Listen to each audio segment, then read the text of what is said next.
is meant to uphold justice. It is where the guilty answer for their crimes, where truth cuts through lies. But what happens when the accused is allowed to speak directly to the survivor? When the person responsible for a crime is given the power to control the conversation? In April arrived, nothing about her life would ever be the same. Reco Johnson had been in the picture before. He was a name the family knew, a presence that wasn't supposed to bring harm. But that night, he shattered every boundary, turning a place of safety into a prison. The case against him wasn't built on speculation. There were no unanswered questions, no room for doubt. The evidence was undeniable. DNA proved what he had done. Yet when the time came to face judgment, Johnson refused an attorney. He chose to defend himself, placing him face to face with the girl whose life he had torn apart. The law allowed it.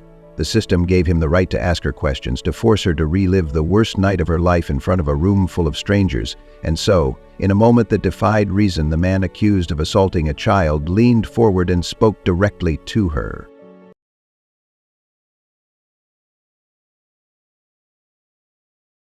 "When you said I came into your room, did you have an opportunity to call the police?" The room fell silent. Eyes shifted to the witness stand where the girl sat frozen, the weight of the past pressing down on her shoulders. Seconds passed like hours. Then she answered, "No. I was too busy telling you to stop and pushing your hands off me." Her voice was steady, her words were clear, and in that moment, the last of Johnson's defense unraveled. The trial moved swiftly. The jury reached a verdict, a sentence was handed down, but the damage had already been done. The survivor had not only endured the crime, she had been forced to defend herself against the very man who committed it. The defendant is guilty of sexual battery. A minor. Now 3 months later, he would be handed his punishment. The victim wanted the max of 75 years. The prosecutor pushed for it. The allegations that have been proven in this case are egregious. The victim's mother was heard too. The jury, the young girl, came on to him. The real victim, should be found not guilty. But the jury didn't buy it. Now a Tampa judge had the final say. The victim in this case was a 15-year-old little girl. That was supposed to be simple for a 15-year-old. Spend time with their friends, think about what they're doing in the future. That all came crashing down because of you and what you did. Now Johnson will spend the next 35 years in prison because of what he did. Gloria Gomez, Fox 13 News.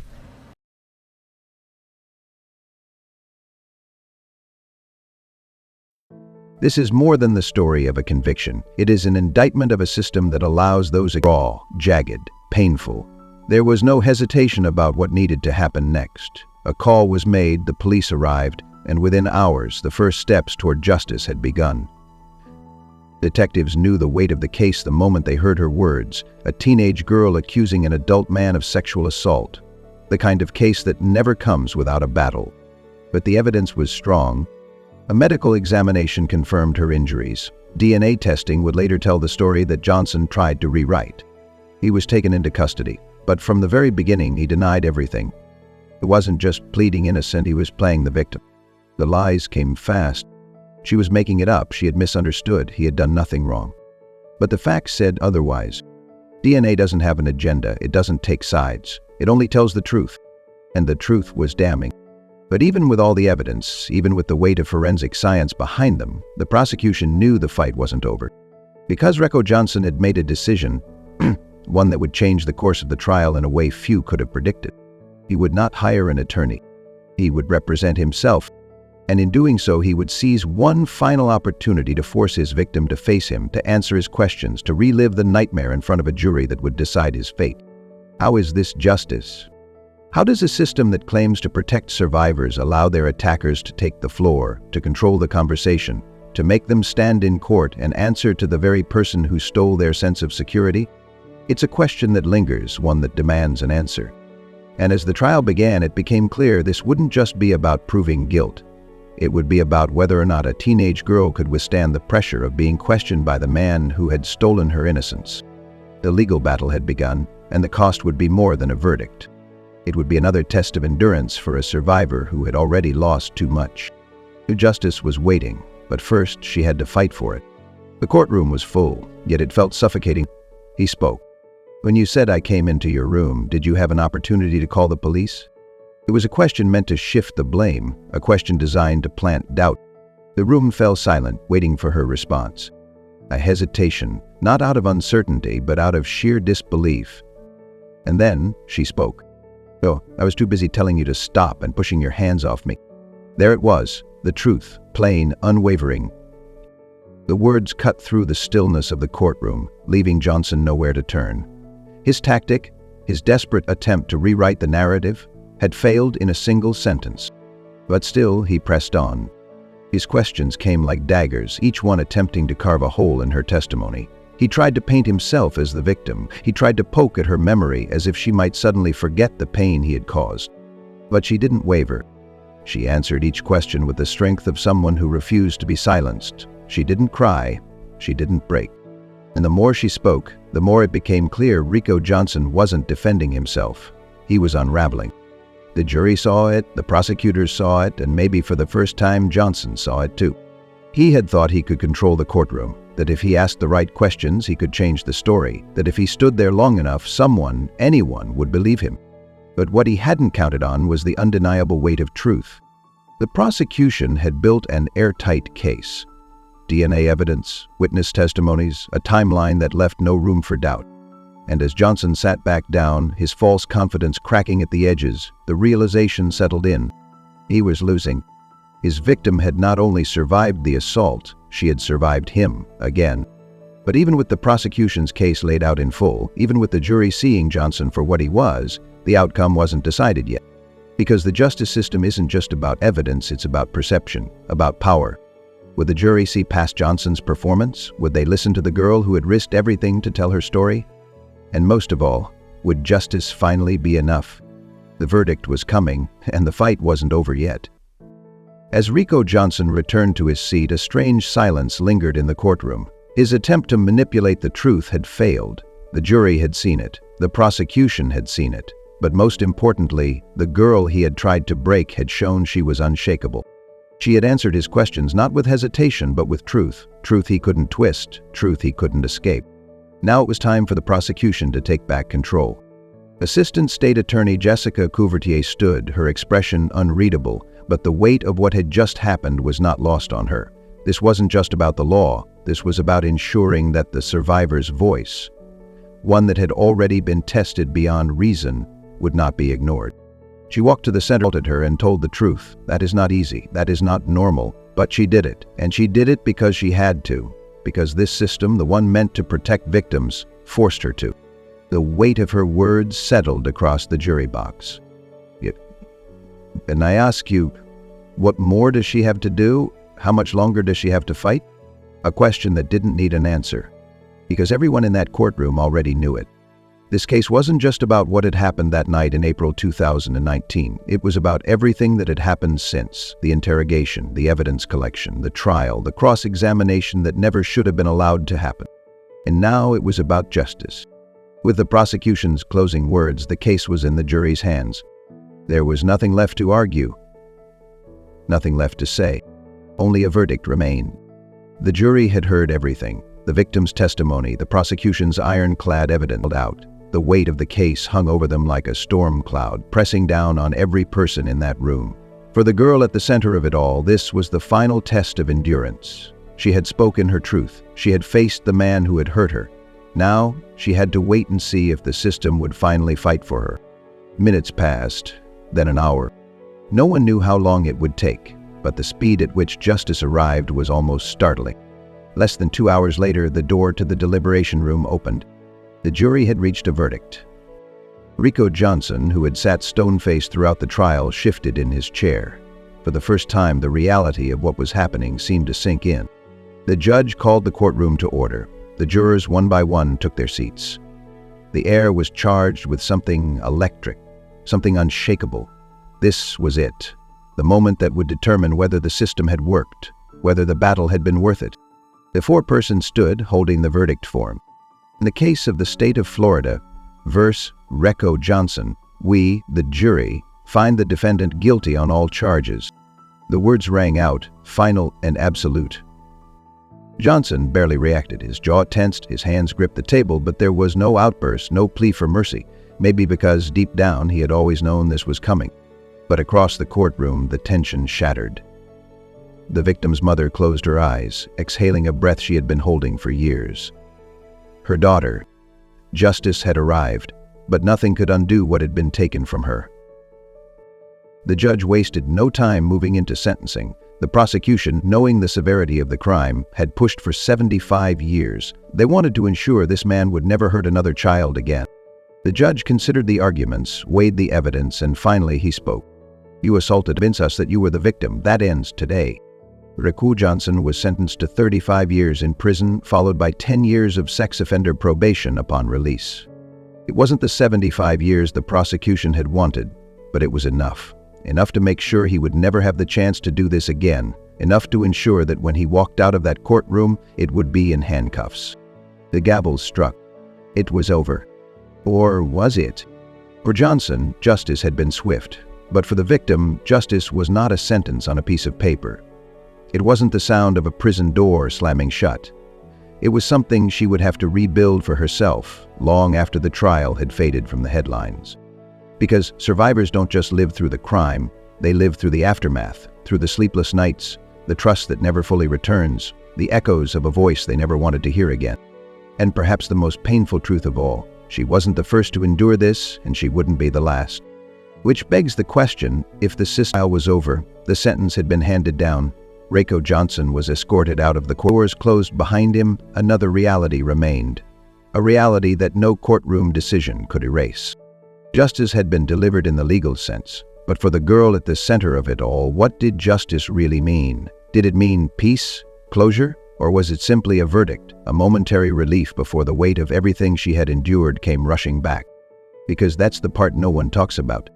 The fight for justice doesn't end when a gavel strikes the desk. It doesn't end when a sentence is read aloud. For survivors, the battle lingers long after the courtroom is empty. She had been strong, stronger than anyone should ever have to be. She had stood in front of her attacker, answered his questions, relived her trauma in excruciating detail. She had faced doubt, scrutiny, the unrelenting gaze of strangers dissecting her pain. And now, after everything, after all the nights she had spent wondering if speaking up had been the right choice, there was nothing left to do but move forward. But how do you move forward when the past still clings to you? How do you reclaim a sense of safety when the very system meant to protect you forced you to stand toe-to-toe with the person who stole it from you? For weeks after the trial, the media covered the case. Headlines screamed about the brutality of the crime, the disturbing decision that had allowed Johnson to act as his own attorney. Experts debated whether laws should change, whether victims should ever have to endure what this girl had. But those conversations didn't erase the sleepless nights. They didn't silence the memories. Because once the cameras stopped, for her mother, the pain was just as deep. She had spent years believing she could protect her daughter from the evils of the world. But what do you do when the danger doesn't come from a stranger in the dark, when it isn't a threat you can see coming? What do you do when the person who harms your child is someone you once trusted? These are the questions no sentence can answer, the ones that don't make it in a convicted predator. He will be stripped of his freedom, his ability to hurt another child, and yet the damage he inflicted will never fully disappear. This case ended with a conviction, but how many others never make it to trial? How many victims stay silent because they can't bear the thought of standing in a courtroom, facing the person who shattered them?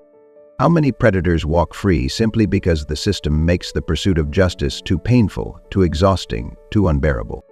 For every survivor who finds the strength to speak, how many are forced into silence? And if justice demands that victims relive their trauma in front of the world, is it justice at all?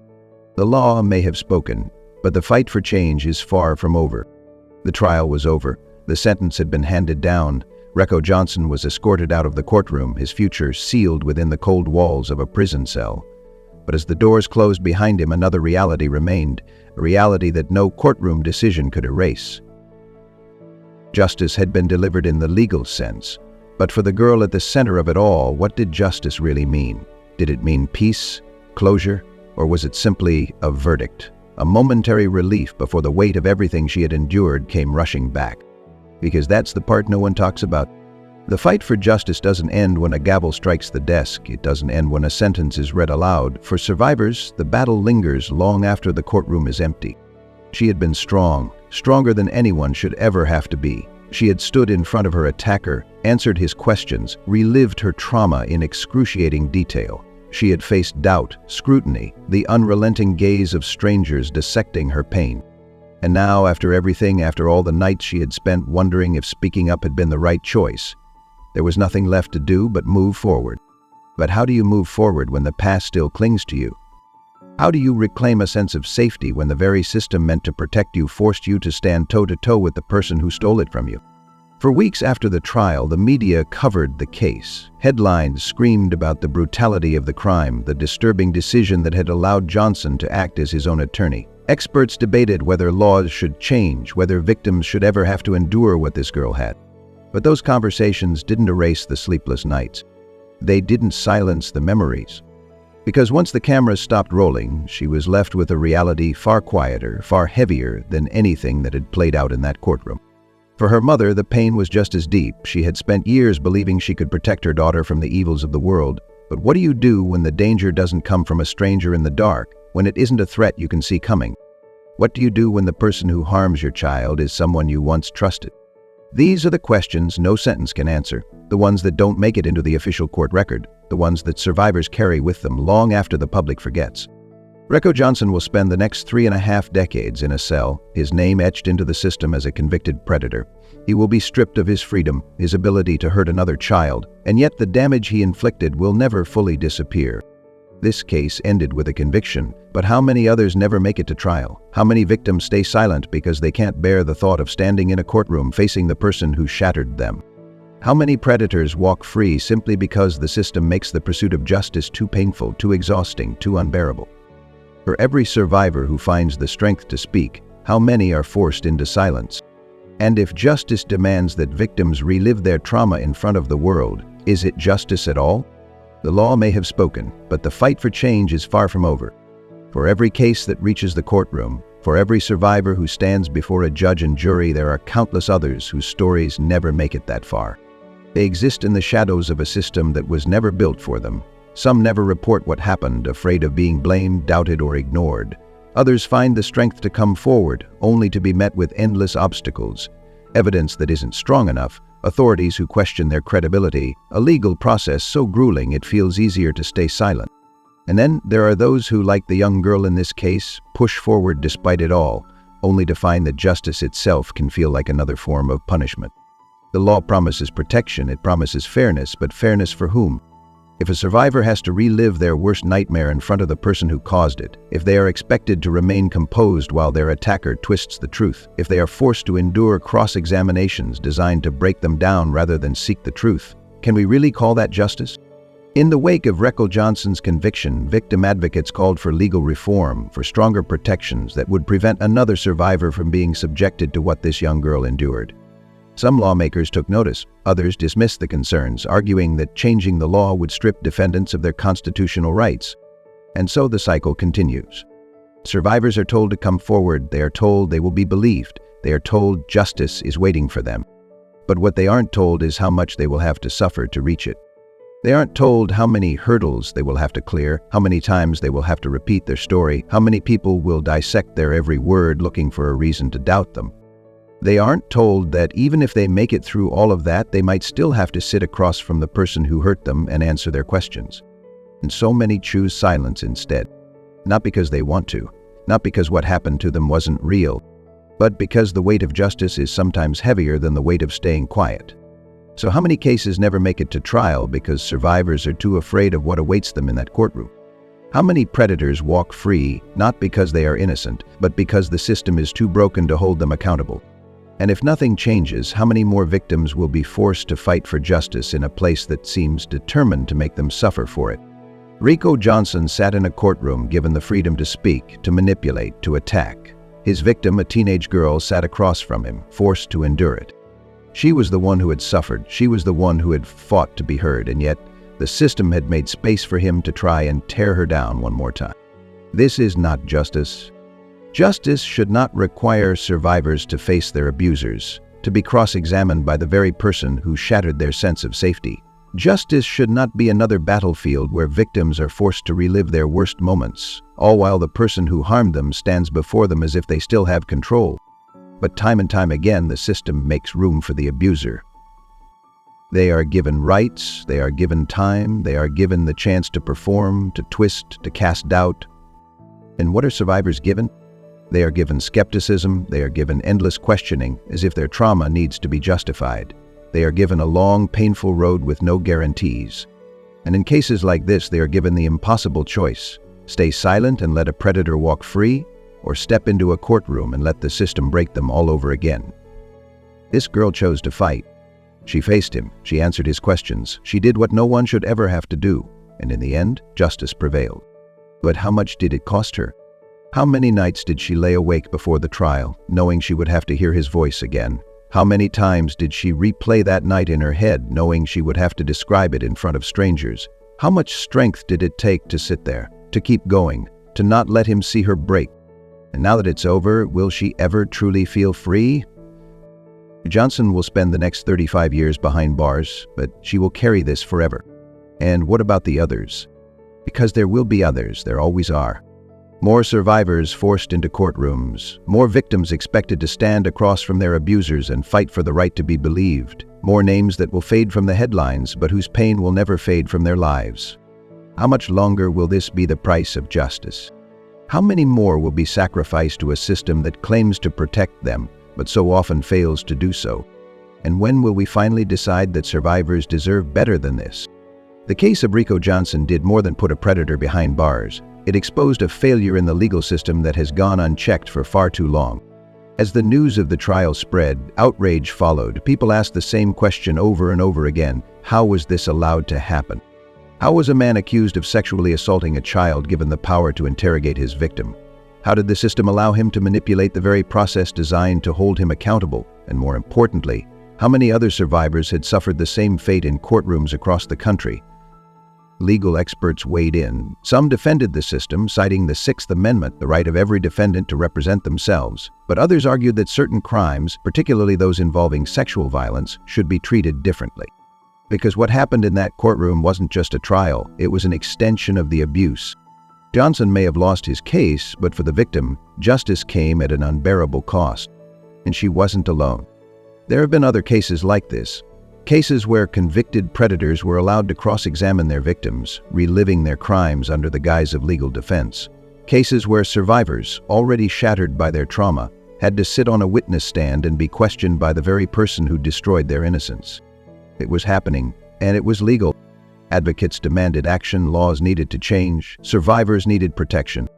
Some states had already begun to recognize the problem, pushing for reforms that would ban self-representation in sexual assault cases involving minors, but in many places the law remained the same, which means this could happen again. Another survivor could be forced into another courtroom, another predator could be given the same power Johnson had, another trial could become another nightmare. And if we know that, if we see it happening, if we recognize the damage being done, then the question isn't whether change is necessary.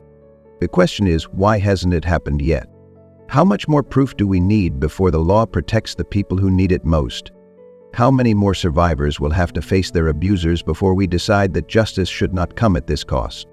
For this teenage girl, the fight is over. But for those still waiting for justice, for those too afraid to come forward, for those who see cases like this and wonder if they can survive the process, the fight is just beginning. The legal battle had ended, the courtroom had emptied, the headlines would fade, and in time the world would move on. But for the girl at the center of it all, the end of the trial was not the end of her story. Because justice, even when it is served, does not erase trauma. It does not restore the life that was taken before its time. It does not undo the nights spent awake, the moments of fear, the quiet spaces where memories creep in uninvited. For survivors of sexual assault, justice is never as simple as a conviction. The sentence handed down to Reco Johnson would keep him behind bars for 35 years. He would grow older within the confines of a cell, his world reduced to the steel and concrete walls of a place built for men like him. But the girl he hurt would live with what happened for a lifetime. Her healing would not come with a set number of years. It would not be measured in court filings or prison sentences. It would be measured in moments. Moments where the past still felt too close. Moments where a voice, a sound, or a shadow could bring it all back. Because the truth that no one likes to say out loud is this: survivors do not just suffer the crime, they suffer the aftermath. And the system, the one that promised justice, the one that told her it would protect her, had made her suffer even more. She had been forced to sit across from her abuser, to hear his voice again, to answer to him as though she owed him something. She had been made to prove time and time again that what happened to her was real. And even though she won, even though he would never touch another child again, there is a question that will always remain. Why did she have to fight this hard?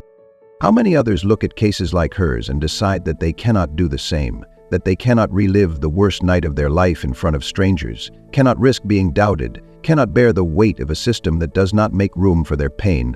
How many stories will never be told because the cost of justice is too high? Because this case, one where the evidence was overwhelming, where the prosecution was relentless, where the survivor stood strong despite every attempt to break her, this was one of the few that ended with a conviction. But how many others never even make it to trial? How many predators are walking free not because they are innocent, but because their victims never had the strength, the resources, or the will to endure what this girl endured? And how many more will choose silence because they know that if they speak, they may have to face not just their attacker, but a justice system that demands they prove their suffering in the most excruciating ways? Justice was served, but justice should never come at this cost. And until the system protects survivors as fiercely as it prosecutes offenders, until victims are no longer put on trial for their own pain, until no one else has to sit across from the person who shattered them. Now that this case is over, the gavel has fallen, the sentence has been handed down. But the real question is, what happens next?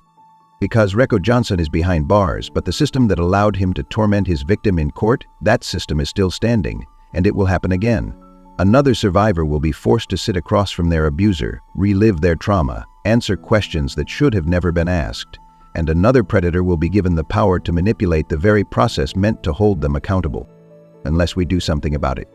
This is bigger than one case, bigger than one trial. This is about a justice system that demands too much from the people it claims to protect. It's time to demand change. We need to fight for laws that prevent predators from cross-examining their victims. We need a system that puts survivors first, that doesn't make justice feel like another form of punishment. And most importantly, we need people to know the truth. That's why this channel exists.